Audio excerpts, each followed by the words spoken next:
اسلام کی فطرت میں قدرت نے یہ لچک دی ہے، اتنا ہی یہ ابھرے گا جتنا کہ اس کو دبا دیں گے۔ اسلام کو اللہ تعالیٰ نے غالب آنے کے لیے بھیجا ہے۔ قرآن کریم کے کئی مقامات پر یہ آیت مبارکہ موجود ہے۔ وَالَّذِي أَرْسَلَ رَسُولَهُ بِالْهُدَى وَدِينِ الْحَقِّ لِيُظْهِرَهُ عَلَى الدِّينِ كُلِّهِ۔ اس مضمون کی کئی آیات ہیں کہ اللہ وہ ذات ہے جس نے اپنے رسول کو ہدایت دے کر بھیجا اور دین حق دے کر بھیجا تاکہ اس کو تمام ادیان پہ غالب کر دے۔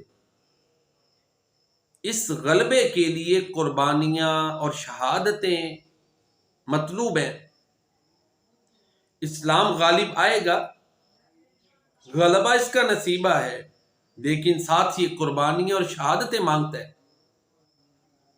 اقبال نے کہا نا، یہ شہادت گئے الفت میں قدم رکھنا ہے، لوگ آسان سمجھتے ہیں مسلمان ہونا، چومے گویم مسلمانم بلرزم کہ دانم مشکلات لا الارا۔ اسلام کا آغاز دیکھیں، یہ زندہ دین ہے اور یہ قربانیاں مانگتا ہے نا، اظہار مانگتا ہے، آزمائشوں سے گزرنا پڑتا ہے۔ پھر جس کا جتنا زیادہ ایمان ہے اتنی سخت آزمائش ہے۔ تو میں عرض کر رہا تھا کہ اسلام کا آغاز دیکھیں، سمیہ رضی اللہ تعالیٰ عنہ کو دیکھیں، آل یاسر کو دیکھیں، سیدنا بلال حبشی رضی اللہ تعالیٰ عنہ کو دیکھیں، پھر آگے بڑھتے جائیں، قربانیاں، آزمائشیں کتنی زیادہ ہیں کہ جنگ احد میں 70 مسلمان شہید ہوئے اسی اسلام کے احیاء کے لیے، اس کی اشاعت کے لیے، اس کو زندہ رکھنے کے لیے، اس کو پھیلانے کے لیے۔ جنگ موتا میں جعفر طیار رضی اللہ تعالیٰ عنہ شہید ہوئے، زید بن حارثہ رضی اللہ تعالیٰ عنہ شہید ہوئے، اور صحابہ کرام شہید ہوئے۔ اسی طرح 70 حفاظ جو تبلیغ کے لیے گئے ان کو شہید کیا گیا۔ جنگ یمامہ میں جو مسیلمہ کذاب تھا، جھوٹا مدعی نبوت تھا، اس کے خلاف جنگ کرتے ہوئے جم غفیر قرہ کرام کا شہید ہوا۔ اس کے نتیجے میں پھر سیدنا عمر فاروق رضی اللہ تعالیٰ عنہ کے مشورے سے سیدنا ابوبکر صدیق رضی اللہ تعالیٰ عنہ نے ایک جگہ پہ قرآن کو جمع کیا۔ آگے بڑھتے جائیں، کربلا کو دیکھ لیں تو اسلام جو ہے نا وہ شہداء کی قربانیوں کی تاریخ ہے۔ اسلام کی تاریخ شہداء سے بھری پڑی ہے، قربانیوں سے بھری پڑی ہے، اظہارات سے بھری پڑی ہے۔ کہیں شہادتیں ہیں، کہیں قربانیاں ہیں، کہیں تکلیفیں برداشت کی ہیں۔ اس سے آگے آ جائیں، امام احمد بن حنبل رحمہ اللہ تعالی عقیدہ خلق قرآن کے خلاف کھڑے ہوئے، ماریں کھائیں۔ امام ابو حنیفہ رحمہ اللہ تعالی عہدہ چیف جسٹس کا عہدہ قبول نہ کیا اور جیل میں فوت ہوئے۔ امام مالک رحمہ اللہ تعالی طلاق مکرہ کے معاملے میں کتنی ازمائشوں اور تکلیفوں سے دوچار ہوئے۔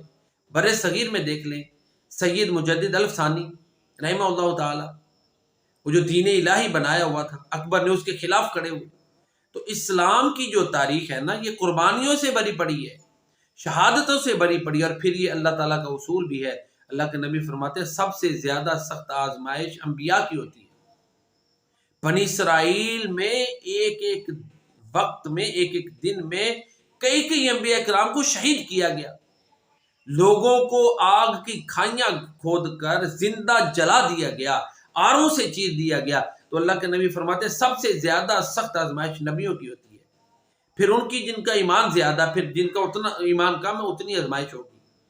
تو اسلام کی زندگی، اسلام زندہ رہے گا، یہ غالب آ کر رہے گا۔ قرآن نے کہہ دیا کہ اس نے غالب رہنا ہے، لیکن اس کے غلبے اور اس کے احیاء اور اس کو زندہ رکھنے کے لیے اسلام کی تاریخ قربانیوں سے بھری پڑی ہے۔ لہٰذا یہ کہہ دینا کہ بس کلمہ پڑھ لیا کوئی آزمائش نہیں ہوگی، ایمان کے مطابق آزمائش ہوگی۔ اظہار قربانی اسلام مانگتا ہے، رسموں کے خلاف چلنا ہے، اپنی خواہشات کے خلاف چلنا ہے، تو جس درجے کا ایمان ہے اس درجے کی قربانی دینی پڑے گی، پھر ہی جو ہے نا وہ صحیح معنوں میں بندہ جو ہے نا مسلمان ثابت ہوتا ہے، اس کا اسلام ثابت ہوتا ہے۔ تو بہرحال اسلام کا احیاء قربانیوں اور شہادتوں کے مرہون